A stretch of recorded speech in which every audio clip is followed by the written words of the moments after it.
going on, Raider Nation? And I would like to welcome everybody back to the Raider Critique.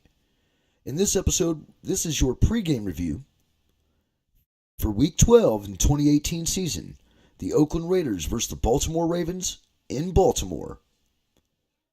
By the way, happy Thanksgiving to everybody. I know I wasn't able to get out and tell everybody that on Twitter and things like that. I was really busy myself. I had a lot of fun eating. And when I mean eating, I probably had about 3 plates, and I was so overfull and overstuffed that I couldn't get on here and do this video for you guys. So I'm coming at you Saturday after work, November 24th of 2018. And we are going against a injury-plagued Baltimore Ravens team, at least offensively. But we are, coming off a win, but I don't foresee it being very helpful to us this week. We are going against a second-string quarterback, and yes, I said it, a second-string quarterback, which is going to probably be a thorn in our side because all this dude likes to do is run the ball. We have issues with running quarterbacks. We have issues with quarterbacks running on us, period, hence Peyton Manning. When he did that naked bootleg and completely confused our defense. And I know that was many years ago. A lot of those guys are not on this team anymore, but it always happens to us, And now here we are facing a second-string quarterback on his second start who likes to run the ball like a running back. Now, this guy, when I was watching his footage when they played against the Cincinnati Bengals, this dude did option read 75% of the time. His throwing is not very good, although I do believe that with a little bit of experience and a little bit of playing time that he can fix that. He does have a good arm. It's just that he's not very accurate and he makes bad decisions. Well, he kind of reminds me of Tim Tebow. And we all know what Tim Tebow did to this team too when he played us and they swept the division when he took over and decided to go to the playoffs. This doesn't bode well for our defense.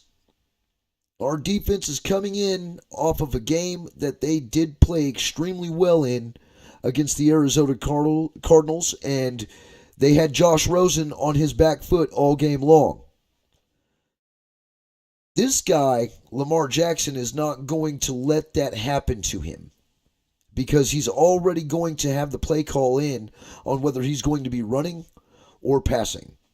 And when it comes to the passing downs, we need our defensive line to step up like they did last week and make this dude just completely uncomfortable to where he makes mistakes because he can make mistakes. He threw a pick last week on an ugly pass that he threw into like quadruple coverage. If we can make him do that, then possibly we can win this game. But our defense is not the only ones with problems. And let me show you what I mean by that. Our defense isn't the only one with problems because our offense is in trouble as well.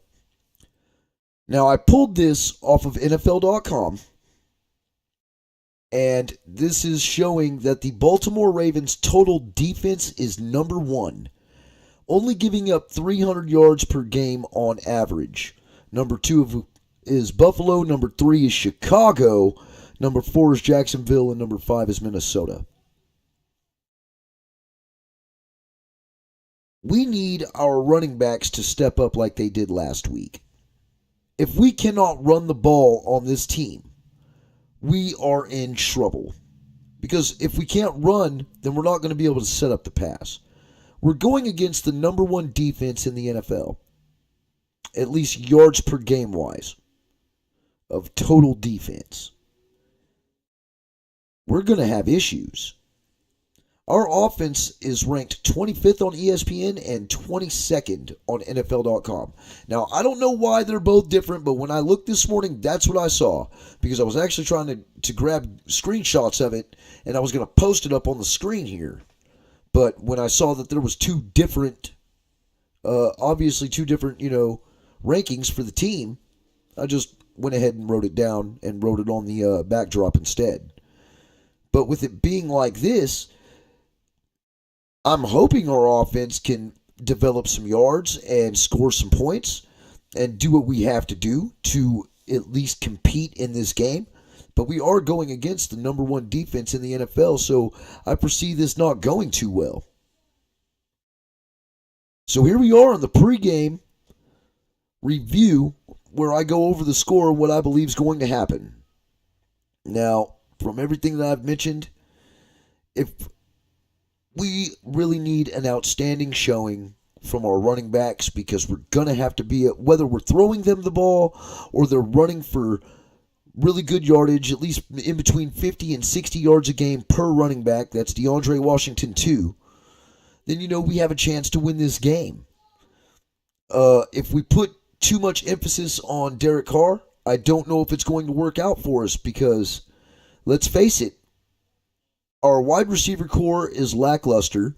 We do have Marcel Aitman, who really rejuvenated this wide receiver squad and brought them back to life. Martavis Bryant is still hurt. I hear Jordy Nelson is coming back, but who cares about Jordy Nelson? He has not been effective at all this year. He's had one good game. Definitely not the guy that I expected to get from Green Bay. I thought he was going to be a lot more impactful than what he's been. But when it comes down to it, if our team cannot beat out that Ravens defense, if our offense cannot beat out that Ravens defense, and if our defense cannot isolate Lamar Jackson, it's going to be a hell of a day for us. And we're going to drop this game 19-17. So we need to have Arden Key and the other defensive end, whoever that may be, put them in a contain and keep Lamar Jackson in the pocket. We're going to have somebody spying on Lamar Jackson in the secondary as well. Because if not, this quarterback is going to use his feet and run all over us. Now, I know I was very generous with giving the Raiders 17 points. I'm hoping that we can at least develop 2 touchdowns and a field goal. We will find out tomorrow early morning on whether this is possible or not. I would really like to go with the Raiders in this game, but with us being in the mid-20s on offense and us going up against the number one defense, I just really don't see us coming out on top on this one, regardless of how the team felt after the win last week. So I do want to thank everybody for stopping by to check out my pregame review on what I think is going to happen in this game here for Week 12. I want to thank all these subscribers who have subscribed to the channel, hit that bell for notifications, and come and checked out the video every single solitary week I've put one up.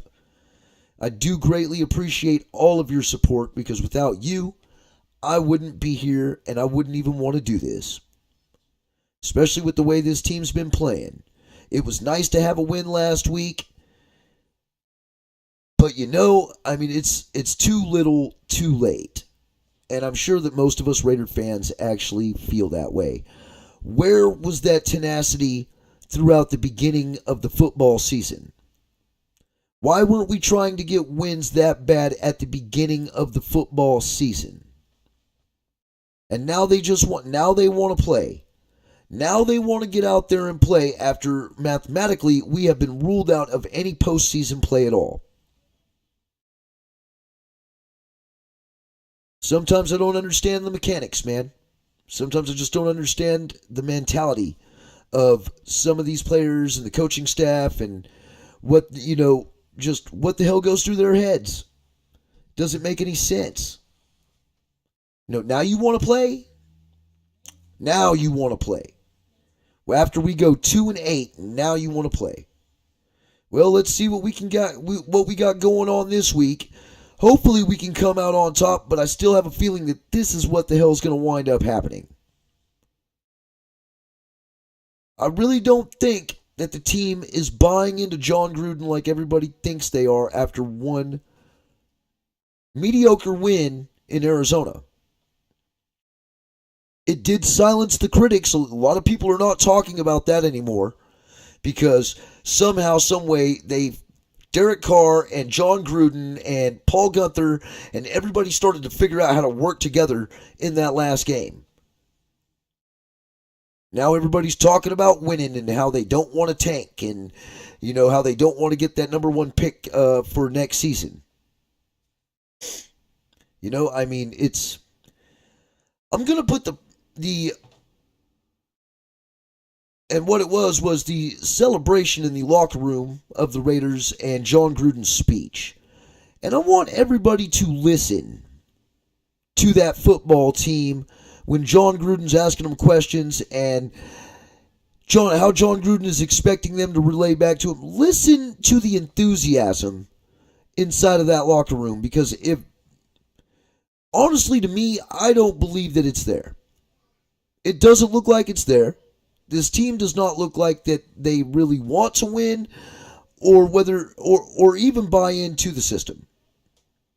The only reason why they won last week was to get the heat taken off of them for the lackluster play that they've done all season long.